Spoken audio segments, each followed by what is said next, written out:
The call came on our last day in Paris. I was packing while my husband, Michael, was in the shower, getting ready for our flight home. The number on my phone was familiar. His mother, Patricia. "You're homeless now," she said, her voice full of triumph. "I sold your house while you were away. My son doesn't need you anymore." I paused, holding a dress in my hands. Instead of panicking, I smiled. "Check the property records," I said calmly. "What?" Her confidence wavered. "You should check before you make any more claims." Silence. I could hear her breathing, getting more frustrated. "This is impossible," she finally said. "The sale went through yesterday. I have the papers right here." "Do you?" I asked. "And whose name is on those papers?" "My name is Emma, and for the past 5 years, Patricia has tried to push me out of Michael's life. She never thought I was good enough for her son. What she didn't know was that I was always prepared. The house is in Michael's name," she insisted. "He inherited it from his father. I have power of attorney. I can sell it." I zipped my suitcase. "Actually, Patricia, we put the house in both our names 3 years ago. Michael signed the papers himself. And your power of attorney was revoked last year after you tried to take money from our joint account." "You're lying," she hissed. Just then, Michael walked in, his hair still damp from the shower. "What's going on?" he asked. I put the phone on speaker. Patricia's voice was rising. "Michael, tell her she's wrong. Tell her about the sale, about Jessica." Michael's face darkened. "Jessica? Mom, what did you do?" Patricia had tried to sell our house to Jessica Martinez, Michael's ex-girlfriend, the same woman who had recently reappeared in town and kept accidentally running into Michael. "She's perfect for you," Patricia insisted. "From a good family, proper connections, not some book obsessed." "Stop," Michael said firmly. "What you did is not just wrong, it's illegal." "But I have the papers." I could hear her shuffling through them. "Wait, this can't be right." I knew exactly what she was seeing, the truth. The house was legally in both our names, and she had no right to sell it. Any money she had taken from Jessica would have to be returned. "But Jessica already paid a deposit. She's moving in next week." Michael ran a hand through his hair, trying to stay calm. "Mom, call Jessica and tell her there's been a mistake. The house is not for sale." "Michael, please," Patricia pleaded. "We'll talk tomorrow," he said, then hung up. He pulled me into a hug. "I'm so sorry," he whispered. I hugged him back. "It's okay. I knew she'd try something like this. That's why we updated the paperwork." He pulled back and smiled. "My smart, prepared wife. What would I do without you?" "Probably be living with Jessica by now," I joked. On the flight home, Michael turned to me. "How did you know Mom would try this?" I thought about the conversation I had overheard months ago. Patricia and Jessica whispering about how Michael deserved better and needed saving from me. I remembered how Patricia had pushed us to take this vacation, offering to watch the house while we were gone. "Let's just say she's not as subtle as she thinks she is," I said, squeezing his hand. As the plane descended, I smiled. Patricia would be furious, Jessica would be disappointed, and there would be drama waiting for us. But our home was still ours, and that was all that mattered. Sometimes the best way to win wasn't with anger or arguments, it was simply by being prepared. The house looked exactly as we'd left it 2 weeks ago, from the carefully tended flower beds to the fresh paint on the shutters. But any sense of homecoming peace was shattered by the sight of Patricia's Mercedes in our driveway, Jessica's red Audi parked right behind it. "Well," Michael sighed, pulling in beside them. "Looks like we're having a welcome home committee." I squeezed his hand. "Ready?" Before he could answer, the front door burst open. Patricia stormed out, her designer heels clicking against the pavement, Jessica trailing behind her like an eager shadow. "Michael." Patricia's voice carried across the yard. "Thank goodness you're home. We need to sort this mess out immediately."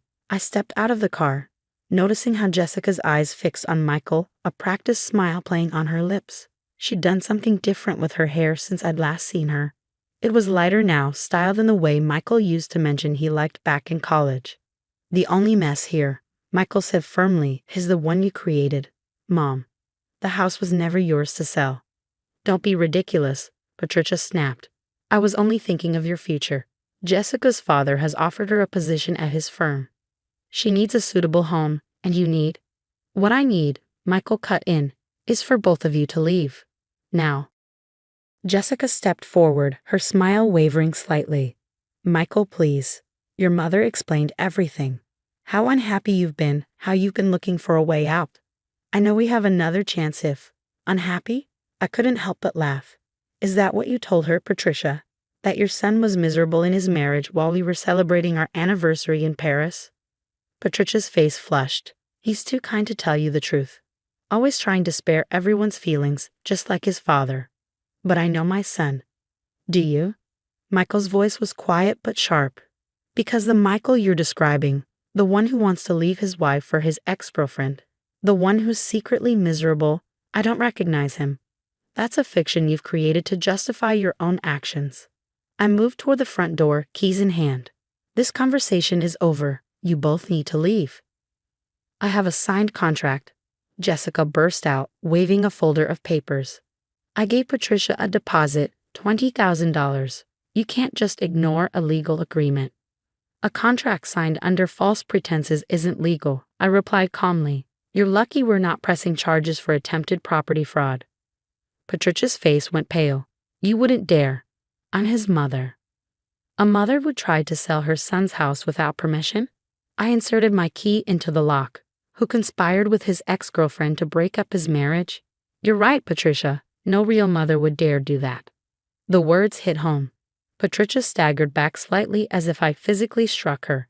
Jessica's confident facade crumbled entirely. "The deposit," she stammered. "I need that money back. My father will be very interested to hear how you tried to buy a house without proper authority," Michael finished. "Mom, you'll return Jessica's deposit immediately. And then we're going to have a long conversation about boundaries." "But now, Mom." I pushed open the front door, breathing in a familiar scent of home. Behind me, I could hear Patricia's protests growing weaker, Jessica's heels clicking on pavement as she retreated to her car. Michael stood his ground, quiet but unmovable, as his mother finally began to understand the magnitude of what she'd done.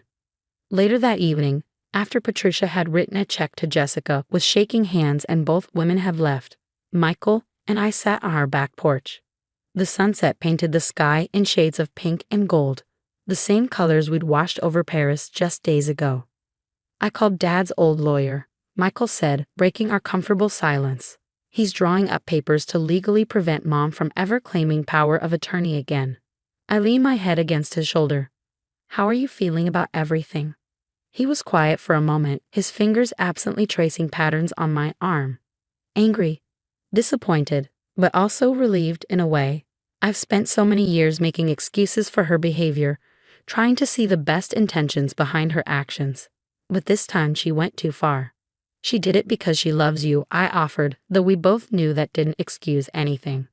"No," he said firmly. "She did it because she wants to control me. There's a difference." He turned to face me, his eyes serious. "You know what really gets me? When you caught wind of her plan, you didn't get angry or confront her. You just quietly made sure she couldn't succeed." I smiled, thinking of all the careful preparations, the updated paperwork, the quiet legal consultations.